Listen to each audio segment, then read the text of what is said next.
Welcome to Not Milk Never Milk. Subscribe if you're lactose intolerant. You start by ensuring Android Studio is ready and your SDK matches the device API, then install Chakwapi into the project to run Python and app. Once done, add Chakwapi to build. Gradle and sync so the Gradle plugin integrates Python. Make sure to pick Kotlin or Java as the host language because Python will be invoked from it. You will now create a basic activity that will call Python code. This first step gets the build system and project structure wired together. Next, place your Py files in src/main/python and organize modules like a regular package so imports resolve. Then declare pip requirements in the Chakwapi configuration inside build. Gradle so native dependencies are installed at build time.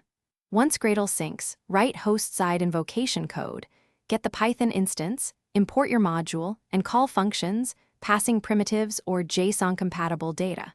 Make sure to handle threading. Run heavy Python work off the UI thread. Finally, build the APK and deploy to a real device or emulator that matches the ABI. Then test your Python calls end-to-end while watching Logcat. Once you confirm results, add error handling and move long-running tasks to background threads, returning to the UI via handlers or live data. If things go wrong, check that Chakwapi dependencies and ABI splits match the device architecture. One key troubleshooting tip: if you see import error or native load failures, verify pip wheels and ABI configuration in build.